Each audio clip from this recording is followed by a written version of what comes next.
Hello दोस्तों, हम लोगों का आज का कंसेप्ट है मैचिंग कंसेप्ट। लेकिन before starting the video please do subscribe to my channel knowledge is power. Welcome once again, let's begin this video. तो matching concept is a very important concept दोस्तों, ठीक है। It is a very very important accounting concept. तो देखिए मैंने क्या लिखा है। सबसे पहले तो मैंने बोला है कि as per this concept all expenses matched with the revenue of the period should only be considered. यानी कि जो एक्सपेंसेस जो हैं जो रेवेन्यू के साथ मैच होगा फॉर द पीरियड, सिर्फ उन एक्सपेंसेस को ही आपको रिकॉग्नाइज करना चाहिए। हाँ दोस्तों, इसका मतलब क्या है? इसका मतलब ये है कि जो एक्सपेंसेस कोई पर्टिकुलर रेवेन्यू के साथ नहीं आ रहा है, अगर वो टाइम बाउंड एक्सपेंस है तो ठीक है। अगर वो टाइम बाउंड एक्सपेंस भी नहीं है तो हम लोग वैसे एक्सपेंसेस को रिकॉग्नाइज नहीं करेंगे। छोटा सा एक एग्जांपल देते हैं। मान के चलते हैं कि मुझे मैंने एक पर्टिकुलर प्रोडक्ट बेचा, ठीक है। तो मैंने जो पर्टिकुलर प्रोडक्ट बेचा उससे मुझे 100 रुपये का अर्निंग हुआ। तो इस 100 रुपये का अर्निंग करने के लिए मुझे प्रोडक्ट को खरीदना पड़ा होगा। अगर मैं ट्रेडर हूँ तो I would have bought this product. अगर मैं मैन्युफैक्चरर हूँ तो मुझे इस प्रोडक्ट को बनाना पड़ा होगा। तो मेरा जो cost of manufacturing the product है या मेरा जो cost of buying the product है, उसको यहाँ पे हम लोगों को क्या करना है, यहाँ पे as per the matching concept हम लोगों को जो हम लोगों का रेवेन्यू है, जो हम लोगों का अर्निंग हुआ है, उससे हम लोग माइनस करेंगे ताकि हम लोगों को करेंट ईयर का नेट प्रॉफिट पता चल सके।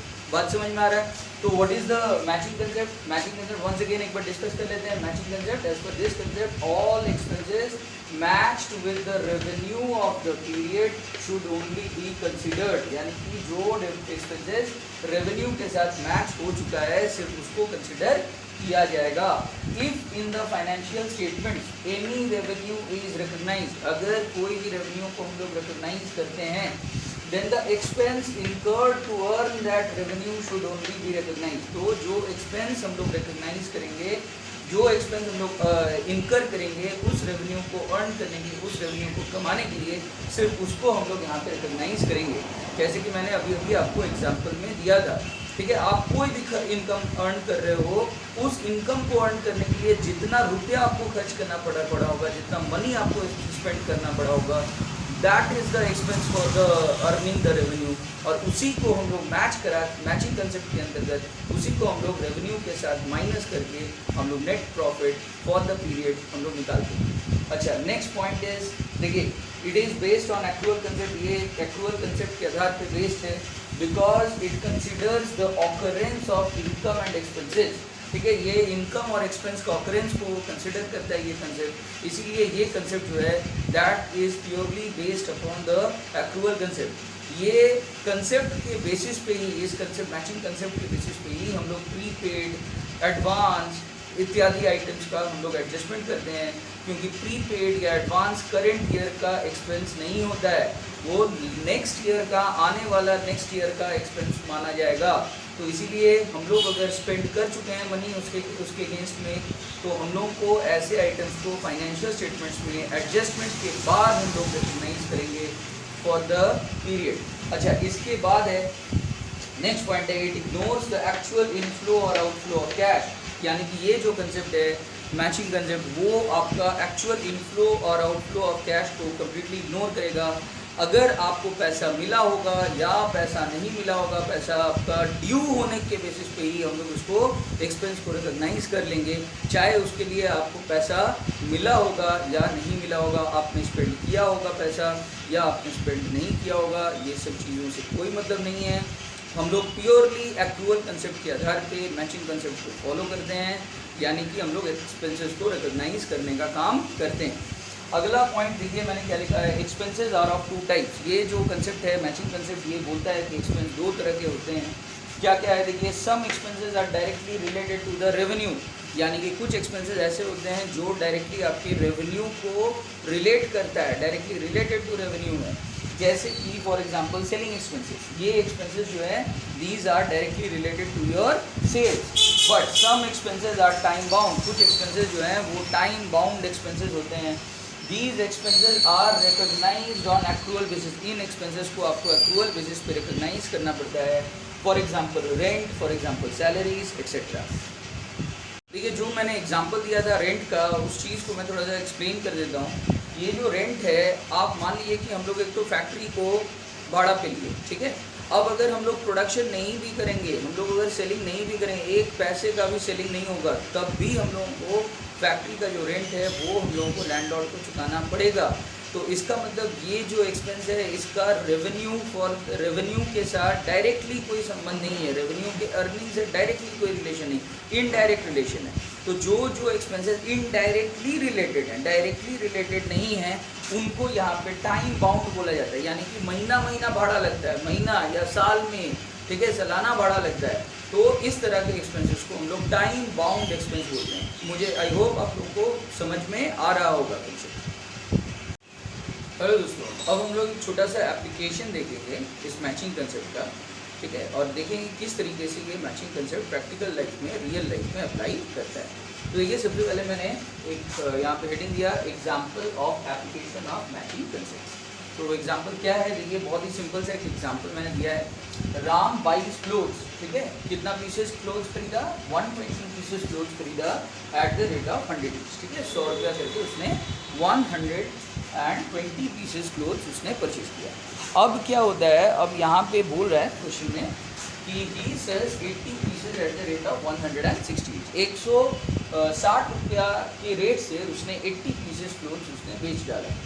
तो व्हाट इज हिज प्रॉफिट और gain for the above transaction, इस पर्टिकुलर ट्रांजैक्शन की वजह से उसका प्रॉफिट या गेन कितना हो रहा है वो यहाँ पे मैंने वर्किंग करके कैलकुलेशन करके यहाँ पे दिखाया है। तो let us concentrate. Number of pieces of cloth sold by Ram, it is 80 pieces. तो selling price per piece cloth is equal to 160 minus cost price per piece is 100।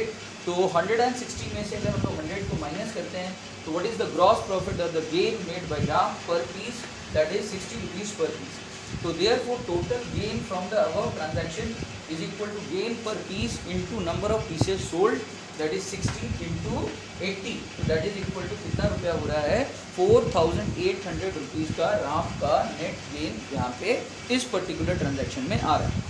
तो दोस्तों ये कहाँ से मैचिंग कंसेप्ट का यहाँ पे एप्लीकेशन हुआ, तो काइंडली सी मैंने यहाँ पे लिखा है कि what we are not considering the entire payment Ram made for buying 120 pieces. हम लोगों ने राम का पूरा पेमेंट जो राम ने अपने मतलब दुकानदार को जिससे उसने परचेज किया, होलसेलर हो सकता है, मैन्युफैक्चरर हो सकता है, जिससे भी उसने कपड़ा को खरीदा, उस व्यक्ति को जितना पेमेंट किया होगा, कैश पेमेंट किया होगा, उसको हम लोग उस कैश पेमेंट को हम लोग यहाँ पे एज एन एक्सपेंस कंसिडर नहीं कर रहे हैं।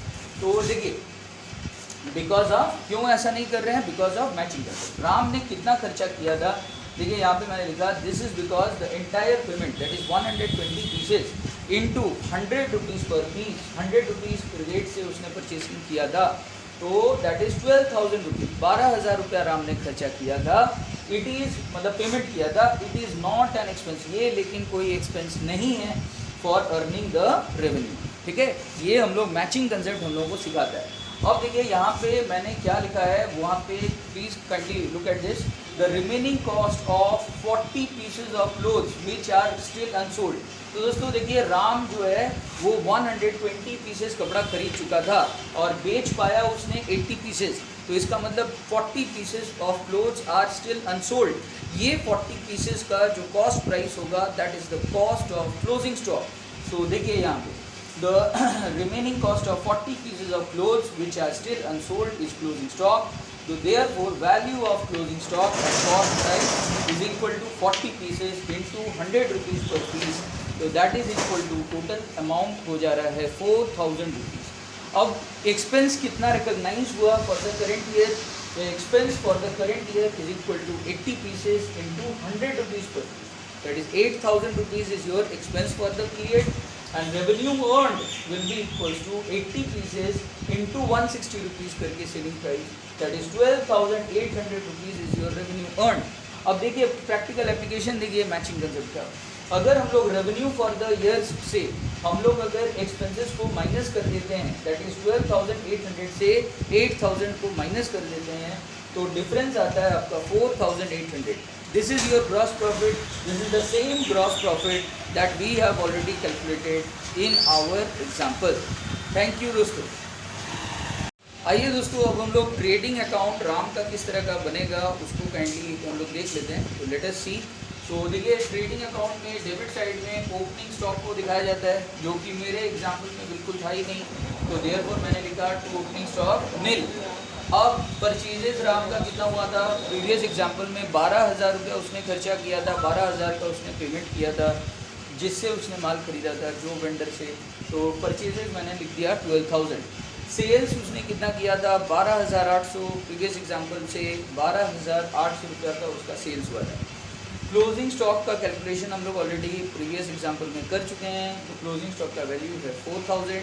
तो अगर हम लोग 12,800 और 4,000 दोनों को ऐड करेंगे तो टोटल विल बी 16,800 रुपीज़.